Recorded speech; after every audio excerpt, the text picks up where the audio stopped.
नमस्कार। आपके कार्यक्रम आमने सामने में आपका स्वागत है। मैं हूं सुधांशु रंजन।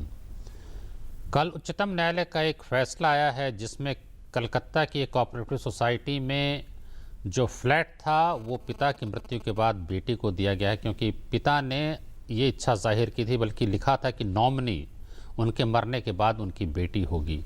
और इसको चुनौती दी उनकी पत्नी यानी उस महिला की माँ ने और उसके भाई ने। कलकत्ता उच्च न्यायालय की जो है एकल पीठ ने तो उस महिला के हक को माना, यानी वो विवाहित पुत्री जो थी माना कि हाँ फ्लैट उसका है क्योंकि पिता ने उसे ही नॉमिनी बनाया था। लेकिन वहीं ये खंडपीठ ने उस फैसले को पलट दिया। बाद में सुप्रीम कोर्ट ने एकल पीठ के फैसले को सही मानते हुए कहा कि चूंकि West Bengal cooperative societies rules की धारा 79 के तहत ये जो पिता ने उसको नॉमिनी बनाया था, इसलिए इस पर कोई विवाद नहीं है कि परिवार के सदस्य वो है या नहीं है। सवाल ये है कि उन्होंने नॉमिनी बनाया, इसलिए उनकी इच्छा जो है वो अंतिम है। और इसमें इनहेरिटेंस यानी उत्तराधिकार या अन्य चीज़ें जो है उसकी कोई बात नहीं उठती। उसके लिए अलग से भाई जो है या उसकी माँ मुकदमा कर सकते हैं। तो आज हम इसी पे बहस करेंगे कि पिता की संपत्ति पर विवाहित पुत्री का कितना हक है।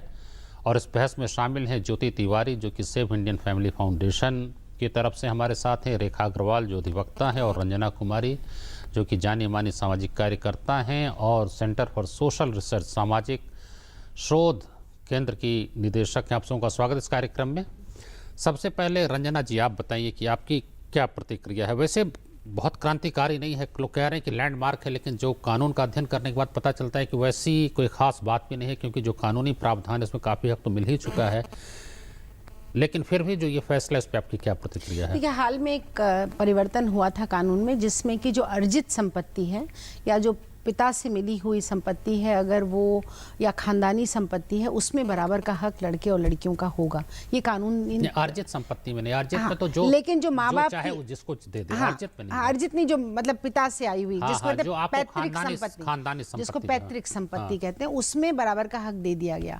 लेकिन जो अर्जित संपत्ति है, जो माँ बाप की संपत्ति, उसमें विल करने का अधिकार है कि मतलब अभी भी अधिकार है कि अगर माता पिता चाहें तो वो अपने बेटे को, बेटी को या किसी और को विल कर सकते हैं। और ये जो केस था खास तौर से, इसमें बेटी के लिए खास तौर से पिता ने कहा था कि वही नॉमिनी होगी और उसको ही ये फ्लैट मिलना चाहिए। तो ऐसे में मुझे नहीं लग रहा था कि कोई कॉन्टेस्ट बहुत बड़ा कोई कानूनी दांवपेच उसमें था या कोई जरूरत थी उसकी। इसलिए कि अगर उच्च न्यायालय में भी एकल पीठ का एक फैसला आता है, फिर खंडपीठ का फैसला दूसरा आता है, तो यानी कहीं ना कहीं उसको लेकर के कोई संशय की स्थिति तो जरूर रही होगी। नहीं, क्योंकि सोच में अभी भी पुत्री को बराबर की संपत्ति का हक देना, ये सामाजिक सोच में अभी तक आया नहीं है। यही कारण है कि बहुत सारी लड़कियां वापस जाकर के कंटेस्ट नहीं करती हैं, भाई से अपना हिस्सा नहीं लेती हैं। लेकिन अगर कानूनी देखा जाए तो जो विश्वरंजन सेन गुप्ता थे वो पत्नी और बेटे के दुर्व्यवहार के कारण बेटी के साथ रह रहे थे, और बेटी को उन्होंने लिखता है, स्वाभाविक है बेटी के साथ रह रहे थे, उन्होंने बेटी को जो है सो बना दिया कि इसी को ये हमारा फ्लैट मिलना चाहिए। और वो चूंकि कोऑपरेटिव सोसाइटी के जो नियम बने हुए हैं उसके तहत ये है कि आप परिवार के किस सदस्य को कर सकते हैं। उन्होंने बेटी को तो देखिए, ये तो उनके उनकी अपनी अर्जित संपत्ति थी, वो जिसको चाहे दे सकते थे। और बहुत सारे लोग तो अपनी जो सेवा के सेवक होते हैं उनको ही दे देते हैं संपत्ति। अगर बाप बेटों से, बिल्कुल बाप बेटों से, जो बाप अगर माँ अपने बच्चों से खुश नहीं है तो वो किसी और को भी दे देते हैं। तो ये अर्जित संपत्ति के बारे में परिवार का ही है, 5,000 करोड़ की संपत्ति दे दी तो ये तो बिल्कुल दिया जा सकता है। लेकिन मैं जो इससे बड़ा सवाल है उसकी तरफ थोड़ा जाना चाहूंगी कि संपत्ति कोई भी हो, अगर परिवार के पास संपत्ति है तो जो चाहे बेटा हो चाहे बेटी हो, परिवार की हर संतान को संपत्ति बराबर मिलनी चाहिए, चाहे वो पैतृक संपत्ति हो या अर्जित संपत्ति हो। क्योंकि संपत्ति के भेद की वजह में, विभेद करने की वजह से, भेदभाव करने की वजह से ही लड़कियों का हक समाज में कम हुआ, और वो उनको ये हक नहीं रह गया कि कल को अगर उनको ससुराल में परेशानी होती है तो अपने माँ बाप के जो उनका अपना हक है उस वाले हिस्से में घर के आके रह सकें। और ना भाई से लेने जाती हैं। फिर आप विवादास्पद मुद्दा उठा रही हैं। नहीं, तो ये तो विवाद, यही विवाद है समाज के अंदर आज। अगर ससुराल में उनको पूरा अधिकार मिलता है, अगर मान लिया झगड़ा ना हो, पति पत्नी का झगड़ा ना हो, और ससुराल की संपत्ति पर जो है एक हक जो होता है किसी बहू का, अगर पूरा हक उनको मिलता है तब तो कोई कितनी परेशानी नहीं बहुओं है। को ये हक ससुराल वाले देते हैं, अपने बेटों को देते हैं। वहाँ भी बेटों को मिलता है, यहाँ भी बेटों को मिलता है। ना वहाँ बहू को मिलता है, ना यहाँ बेटी को मिलता है। अगर ये स्थिति रहती है तो इसी स्थिति की वजह से औरतों की दयनीय स्थिति समाज के अंदर है। बहुत सारे मकान आर्थिक भी मैं रूप देख से रहा हूँ कि आदमी पति पत्नी दोनों के नाम से करा देता है, रजिस्ट्री हो जाती है। मैंने खुद कराया है, ये परिवर्तन है, इसमें कोई दो राय मैंने नहीं खुद है। कराया है। नहीं, ये तो आपकी बहुत अच्छी भलमनसाहत है और आप एक भले व्यक्ति हैं, तो आपने कराया, इसमें कोई दो राय नहीं। लेकिन समाज में अभी भी औरतों को जो संपत्ति का हक मिलना चाहिए, अगर वो हक मिलता और मिले आगे आने वाले समय में, तो शायद जो आर्थिक रूप से उनकी दुर्गति होती है, ऐसी स्थिति में जब पति छोड़ दे, परिवार छोड़ दे, सुरक्षा तो नहीं होने सुरक्षा के कारण नहीं परेशानी होती है। बात सही है कि जहाँ महिलाएं आर्थिक रूप से स्वावलंबी हैं या सशक्त हैं, तो कोई आपदा भी आती है तो उनकी परेशानी वो तो है, परेशानी है, लेकिन वो कम हो जाती है। ये बात आपकी सही है। ज्योति, आप बताएं, आपकी क्या प्रतिक्रिया है? ये हमेशा से था, कुछ नया नहीं है, जैसा कि सभी लोग कह रहे हैं, मगर हाँ, शायद इसका इम्प्लीमेंटेशन हुआ नहीं है। इसीलिए लड़कियां, आप देखते होंगे, जैसा कि रंजन जी कह भी रही थी कि विवाद होता है तो वो पति से तो बहुत जल्दी गुजारा भत्ता और हक और पति की प्रॉपर्टी में हक मांग लेती हैं, लेकिन अपने पिता से नहीं मांगती हैं, ना अपने भाई से कहती हैं कि मुझे हक दे दीजिए, बल्कि वही पिता और वही भाई उसको सपोर्ट कर रहे होते हैं कि ठीक है, तुम वहाँ से अपना हक ले लो।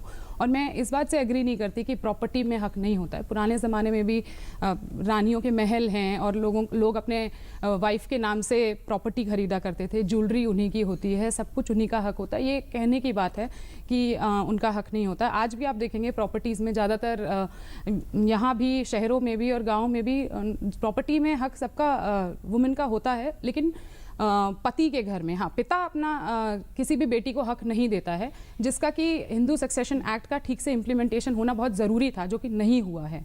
और उसकी बजाय हम दूसरी जगह पर ध्यान रहे हैं, हम उसकी जगह हम दूसरी चीज़ों पे ध्यान दे रहे हैं, बल्कि पिता को, मतलब यहाँ पर भी सुप्रीम कोर्ट ने कहा है फादर कैन गिव, हाँ, उसने ये नहीं कहा देना ही है आपको। जिस दिन ये हो गया, शायद वो चीजें थोड़ी सी कम हो जाएंगी, मामला था ना, ये खत्म हो लगता है, ये तो एक हाँ। कोऑपरेटिव सोसाइटी का था, वो पता नहीं, वो तो पूरा फैसला पढ़ने अब लेकिन कुछ ऐसी मशीनरी सरकार को बनानी चाहिए कि लड़की अपना हक लेके आए। अपने पैसे से उस फ्लैट को खरीदा था या कोई उसमें पैतृक संपत्ति का भी पैसा लगा था, तो फिर स्थिति बदल जाती है। अगर अपने ही पैसे से खरीदा तब तो फिर उस पर कोई सवाल ही नहीं उठा सकता, तो विल कर सकते हैं। लेकिन ऐसी मशीनरी होनी चाहिए हमारे पास कि लड़की जब घर से जा रही है तो उसके पास अपना एक सॉलिड ग्राउंड हो, ताकि कल को कोई भी समस्या ना हो। और मेरे ख्याल से ये जो बड़े बड़े विवाह किए जाते हैं और तरह तरह की चीज़ें गिफ्ट की जाती हैं, उसकी बजाय लड़की को संपत्ति देना आरंभ करें और ये बड़े विवाहों पे रोक लग जानी चाहिए, ताकि वो उनके लिए सॉलिड ग्राउंड हो और कल को कोई झगड़े वाली, मतभेद वाली स्थिति उत्पन्न ही ना हो।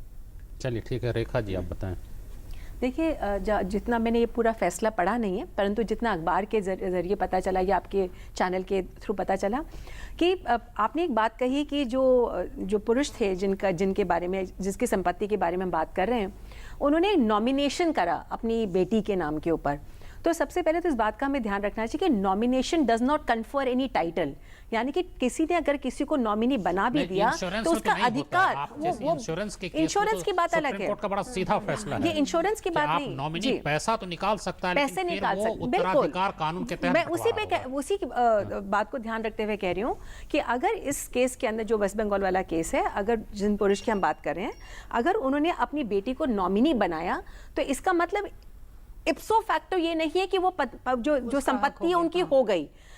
उसको चैलेंज करने का अधिकार है, जो इस केस के अंदर उनके बाकी परिवार वालों ने किया। भी कहा है, सुप्रीम कोर्ट ने भी कहा कि आप उत्तराधिकार कानून के तहत आप उसमें जा सकते हैं। बिल्कुल। तो इस केस के अंदर हमें बहुत चीजें देखनी पड़ेंगी कि जो सबसे पहले तो जो प्रॉपर्टी का जो स्टेटस है, उसका कैरेक्टर देखना पड़ेगा कि जो फ्लैट को खरीदने के लिए, उस अपार्टमेंट को खरीदने के लिए उसका पैसा कहाँ से आया, उसकी पूंजी कहाँ से आई, क्या वो टोटली सेल्फ एक्वायर्ड पैसे से बनी थी, मतलब जो ये इन्होंने जो अगर टोटली सेल्फ एक्वायर्ड थी तो नॉमिनेशन का भी मतलब नहीं बढ़ता कि उन्होंने नॉमिनी बनाया कि नहीं बनाया। वो सीधा अपनी विल बना सकते थे कि मैं ये प्रॉपर्टी जो है अपने बेटे को, अपनी बेटी को, अपनी पत्नी को, या किसी पराये आदमी को, किसी संस्था को, किसी को भी, भले दूरदर्शन को ही मैं दान कर रहा हूं, मैं किसी को भी दान कर रहा हूं, परंतु अगर हम नॉमिनेशन की बात करते हैं तो नॉमिनेशन करते समय हम इस बात का बहुत ज्यादा ध्यान रखना, जिसका सर्वोच्चम हमारी न्यायालय ने भी इस बात को कहा है कि आप नॉमिनेशन इटसेल्फ टाइटल नहीं डिसाइड कर सकता, नॉमिनेशन नॉमिनेशन के अंदर हमको ये देखना है कि क्या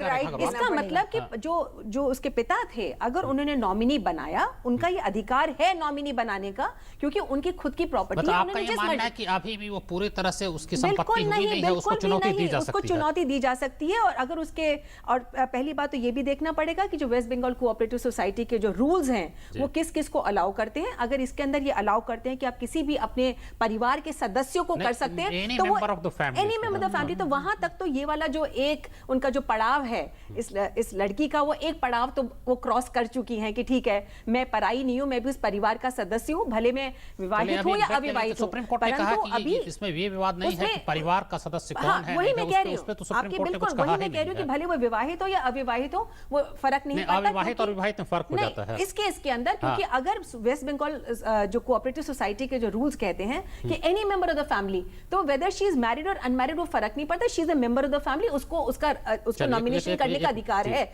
नॉमिनी बनने का अधिकार है। पर उसके बावजूद जो उसके हाथ में वो प्रॉपर्टी कब आएगी ये देखना पड़ेगा, क्योंकि उसको चैलेंज करने का उसके बाकी परिवार के लोगों को अधिकार है। उसके भाई, उसकी माँ अभी भी चैलेंज कर सकती है कि ये हिंदू सक्सेशन एक्ट के हिसाब से, क्योंकि कोई विल नहीं, अगर कोई वसीयत छोड़ के गए हुए हैं तो हमको देखना पड़ेगा उस वसीयत में क्या लिखा हुआ है। इनकम टैक्स जो अभी तक जो फाइल करते रहे हैं वो HUF फाइल किया गया कि इंडिविजुअल कैपेसिटी में किया गया। ये जो संपत्ति है इसका कैरेक्टर क्या शो कर रखा है? क्या ये HUF की प्रॉपर्टी शो कर रखी है? क्या ये नहीं, आप Hindu undivided property, Hindu undivided family, तो ये हम जब तक हम उसको पीछे नहीं जाते, जैसे कहते हैं कि प्याज की एक एक परत उतारते हैं, उसी तरह से इस प्रॉपर्टी की भी हमको सत्य तक जाना पड़ेगा। के बाद हम दोबारा आपके पास आएंगे, क्योंकि इसमें और भी जो इसके इम्प्लीकेशंस हैं, इसके जो निहितार्थ हैं, बहुत कुछ हैं। क्योंकि सिर्फ एक संपत्ति का मामला नहीं है, महिलाओं के हक का मामला है, और महिला बनाम पुरुष जो एक विवाद चल रहा है काफ़ी समय से, उस पर इसका क्या असर होगा उसको भी देखने की ज़रूरत है। आप बने रहिए हमारे साथ, बहस जारी रहेगी। बच्चों, आज हम ऑड इवन के बारे में पढ़ेंगे। ऑड इवन का मतलब?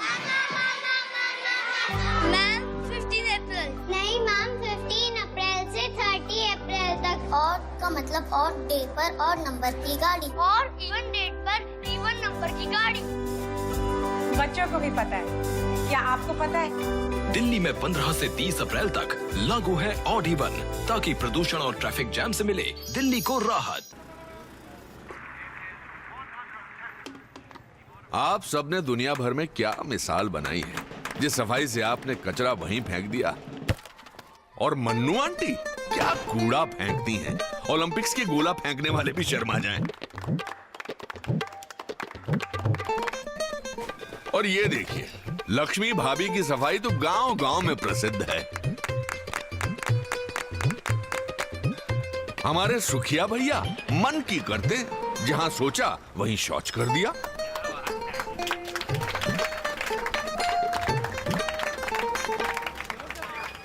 ये देश जो आप ही का घर है, उसे क्यों गंदा करते हैं? थोड़ी शर्म कर लो, सोच स्वच्छ कर लो। अगर एक बार 125 करोड़ देशवासी तय कर लें कि मैं गंदगी नहीं करूंगा, तो दुनिया की कोई ताकत नहीं है जो हिंदुस्तान को गंदा कर सकती है। स्वच्छ भारत, एक कदम स्वच्छता की ओर। सुनो सुनो किसान भाइयों, सुनो सुनो, ओ सुनो सुनो किसान भाइयों, सुनो सुनो, सुनो सुनो किसान भाइयों, ध्यान लगाकर बात सुनो। नीम कोटेड यूरिया आया, खेती में नई क्रांति लाया। इससे यूरिया की क्षमता और बढ़े, नाइट्रोजन जमीन को बेहतर मिले, नीम के गुणों से कीटाणु मरे, पानी को दूषित ना करे। तो भाइयों, नीम कोटेड यूरिया से हो मेहनत सफल, बेहतर हो खेत, पानी और फसल। कृषि और किसान कल्याण मंत्रालय द्वारा किसान हित में जारी। सूखा हो या बेमौसम की बरखा हो, कीड़ा लगे खेत में या दुविधा हो, बहुत ही कम प्रीमियम पे पूरी हो भरपाई, फसल बीमित रहे कटाई के बाद भी भाई। हाँ, ऋणी या अऋणी अब हर किसान लाभ उठाए, एक मौसम एक दर है, सब किसान बीमा कराए। प्रधानमंत्री फसल बीमा योजना से हर किसान मुस्काए। कृषि और किसान कल्याण मंत्रालय द्वारा किसान हित में जारी। बच्चों आज हम ऑड इवन के बारे में पढ़ेंगे। ऑड इवन का मतलब मैम 15 अप्रैल नहीं मैम 15 अप्रैल से 30 अप्रैल तक। ऑड का मतलब ऑड डे पर और नंबर की गाड़ी और इवन डेट पर इवन नंबर की गाड़ी। बच्चों को भी पता है, क्या आपको पता है? दिल्ली में 15 से 30 अप्रैल तक लागू है ऑड इवन, ताकि प्रदूषण और ट्रैफिक जैम से मिले दिल्ली को राहत। भारत में लगभग 3 करोड़ विकलांगजन हैं, किंतु हमारे सरकारी भवन, अस्पताल, विद्यालय विकलांगजनों के लिए सुगम्य नहीं है। यही हाल हमारे रेलवे स्टेशन, बस स्टॉप, बसों तथा रेलगाड़ियों का है। हमारी वेबसाइट्स यदि W3C सुगम्यता मापदंडों को पूरा नहीं करती तो वे दृष्टिबाधित और श्रवण बाधित व्यक्तियों के लिए पूरी तरह उपयोगी नहीं है। आइए हम बाधा रहित वातावरण का निर्माण करें। सुगम्य भारत अभियान। देश का प्रत्येक विकलांगजन अन्य सामान्य व्यक्तियों के समान स्वावलंबी होकर सम्मान और गरिमा के साथ जीवन यापन करे।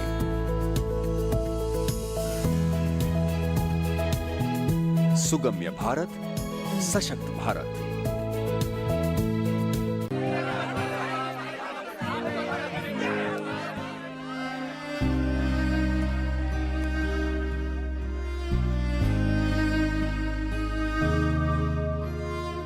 क्या बात है राशिद, फर्स्ट डिवीजन में पोस्ट ग्रेजुएशन करने के बाद भी तुम उदास हो? लेकिन सर वो सोच रहे होगे कि खर्चा कहाँ से आएगा? हाँ, चिंता मत करो, अब जिंदगी की दौड़ में तुम जैसे स्टूडेंट्स को पीछे मुड़कर देखने की कोई जरूरत नहीं होगी, क्योंकि अब तुम्हारे साथ है Maulana Azad national fellowship. Fellowship हमारे लिए सर? हाँ, तुम्हारे लिए और अल्पसंख्यक समुदाय के उन स्टूडेंट्स के लिए जिनकी सालाना पारिवारिक आय 2.5 लाख रुपए से कम है और जिन्होंने किसी भी सरकारी विश्वविद्यालय से जूनियर रिसर्च फेलोशिप या एमफिल के लिए आवेदन दिया है।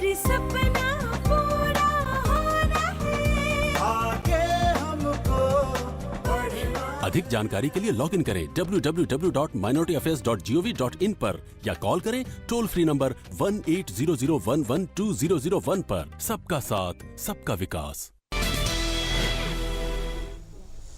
अभिनंदन फिर से आपका इस कार्यक्रम में। हम चर्चा कर रहे हैं विवाहित पुत्री का अधिकार पिता की संपत्ति में, क्योंकि इस बारे में सुप्रीम कोर्ट का एक फैसला आया है और उसी पे ये चर्चा जारी है। हाँ ज्योति तिवारी, आप बताएं कि ये जो बात बार बार यह है संपत्ति की बराबरी और सब कुछ, और आप देख ही रहे हैं कि समाज में किस तरह का वैमनस्य भी फैल रहा है, तो एक जो कहते हैं कि बड़े परिप्रेक्ष्य में देखने की जरूरत है, सिर्फ इस फैसले तक हम अपनी बहस को सीमित न रखें।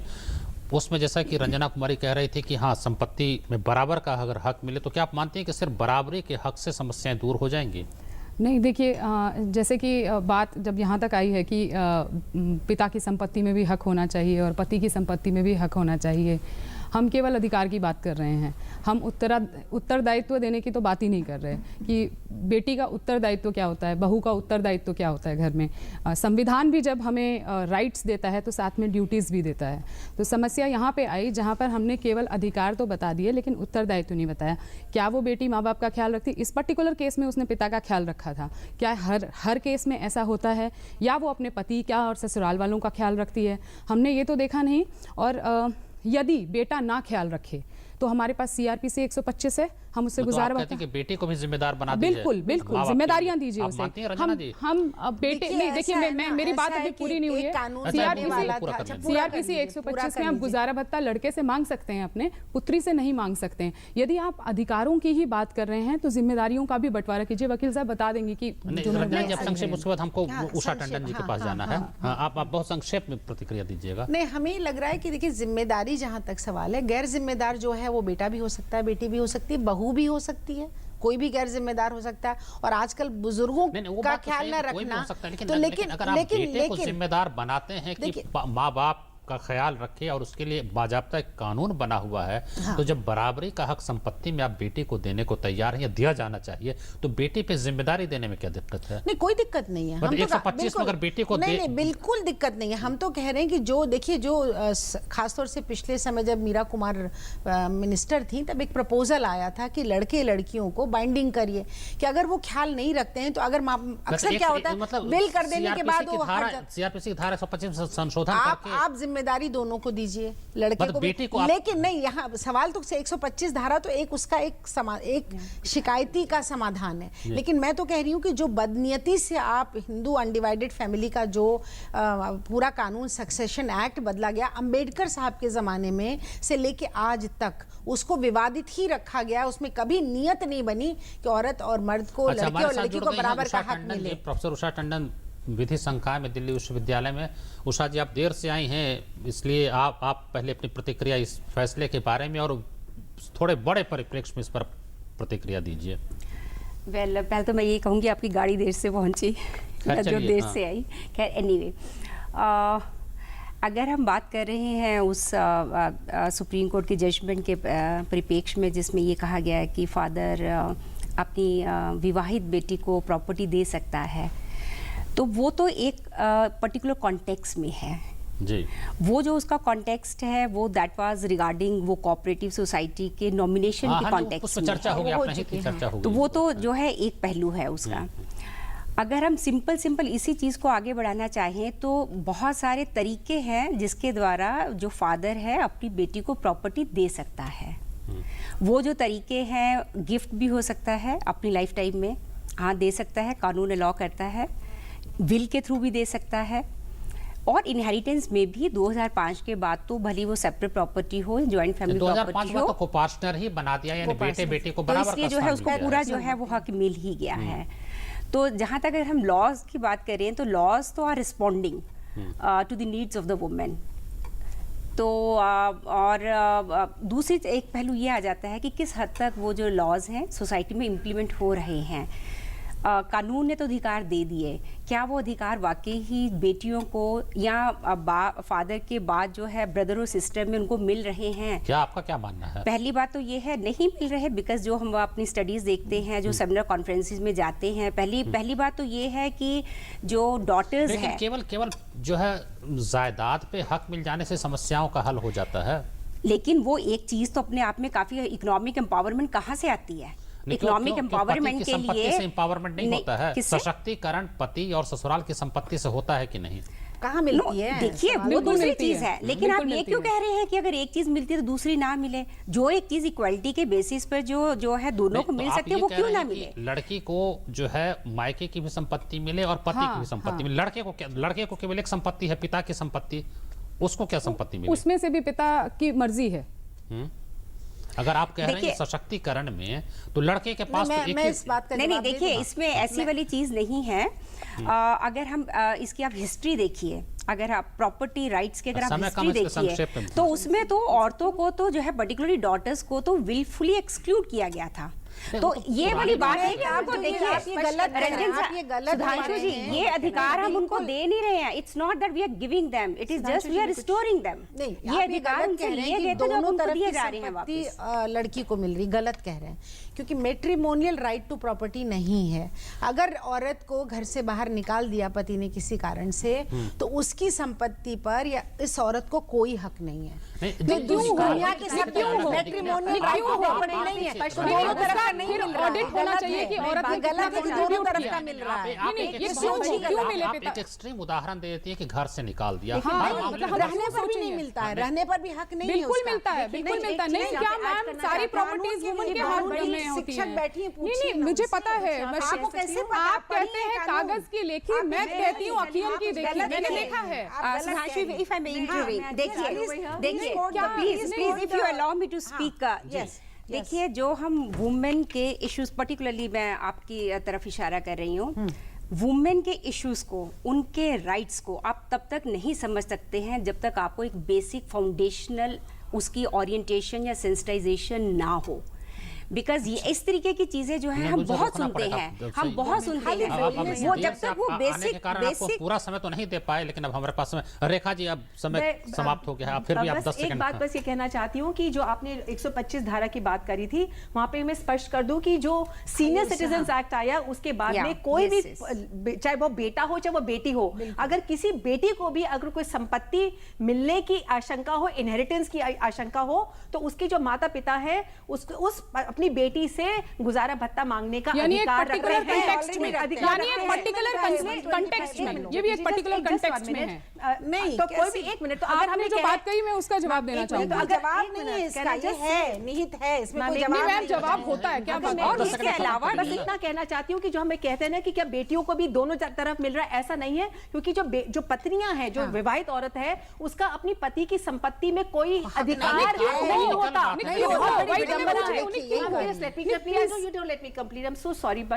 बहुत बड़ी विडंबना है कि जब तक पति जिंदा है तब तक जो पत्नी है उसका अपने पति की संपत्ति में धेले का भी अधिकार नहीं है। क्यों हो? बिल्कुल नहीं। ऑडिट भी तो होना चाहिए कि उस महिला ने कितना कंट्रीब्यूट किया है, वो ऑडिट कहाँ है? हिंदुस्तान में वो ऑडिट कहाँ है? और आप जो कह रही हैं कि उसके लिए बेसिक सेंसिटिविटी होनी चाहिए। सेम इज विद जब बोलती तो मैंने आपका हस्तक्षेप किया, मुझे तो बोलने दीजिए। मैं खुद भी ये बात कर रही हूँ कि जो आप कह रही हैं वो सेंसिटिविटी पुरुष के मुद्दों के लिए भी होनी चाहिए ना। ज्योति जी, आपने मुझे बोलने ही नहीं दिया। नहीं, आप ही लोग बार-बार इंटरप्ट कर रही हैं मेरे को। मैंने आपको सिंपल कहा कि जो एक ये मुद्दा उठ रहा है कि क्या बेटियां जो और लड़कियां जो है वो पिता की संपत्ति भी रख ले और पति की भी संपत्ति रख ले, ऐसा नहीं होता। 2000 नहीं, अगर रखने का अधिकार रखती है क्या? देखिए जो लड़की है, संपत्ति से, अरे कोई पति के अधिकारों की भी बात करें तो उसको किसकी संपत्ति में अधिकार मिलेगा? वो अगर महिला की संपत्ति मांग ले तो वो आप गलत बता रही है ना। देखिए मिसली, आप गलत बता रही हैं। इसको सुने, देश भर के लोग इसको सुनेंगे। आपके कार्यक्रम को लोग सुनते हैं, तो आपके कार्यक्रम से ये बात कैसे जाए? एक्चुअली समझ में आप दोनों को नहीं मिलता है, शायद मुझे नहीं समझ आई कि मैं क्या बोलना चाहती हूँ। राइट, आप टेक्निकल तकनीकी रूप से हक नहीं मिलता, मैं कह रहा था व्यवहारिक रूप से नहीं मिलता, उनको सुविधाएं सारी मिलती है पति की संपत्ति। सबसे बड़ी प्रॉब्लम ये आती है कि जब तक महिला का पति जिंदा है, उसको कितनी बड़ी विडंबना है कि जब तक उसका पति जिंदा है उसको प्रॉपर्टी में कोई अधिकार नहीं। बिल्कुल सही है, ये कानूनी तौर पर बिल्कुल सही है। आप गलत कह रही हैं, आपको कानून की जांच नहीं, मिलने वाली बात नहीं है। अब देखिए रेखा जी, आप बिल्कुल समय समाप्त हो गया। उषा जी, आपको ज्यादा समय में नहीं दे पाए, इसलिए आप सबको को बहुत धन्यवाद चर्चा में शामिल होने की। बहुत परेशानी है, समय बहुत ज्यादा हो गया, इसलिए हम आपको और समय नहीं दे पाएंगे। लेकिन एक समरसता की जो बात हम करते हैं, समरस समाज में बराबर का हक होना चाहिए, लेकिन दुर्भाग्य से विषमताएं शायद इतनी ज़्यादा रहीं और उस कारण से वैमनस्य बहुत ज़्यादा बढ़ गया है। कानून के जरिए सभी समस्याओं का हल नहीं हो सकता, लेकिन कानून एक तरीका है जहां हम उस विषमता को दूर कर सकते हैं। एक फैसला आया है, लेकिन कोई बहुत क्रांतिकारी फैसला नहीं, पहले भी ऐसे फैसले आए हैं और उम्मीद की जानी चाहिए कि अदालत के हस्तक्षेप से विषमता दूर हो पाएगी। इस चर्चा को देखने के लिए बहुत धन्यवाद। अगले सप्ताह फिर मिलेंगे। नमस्कार।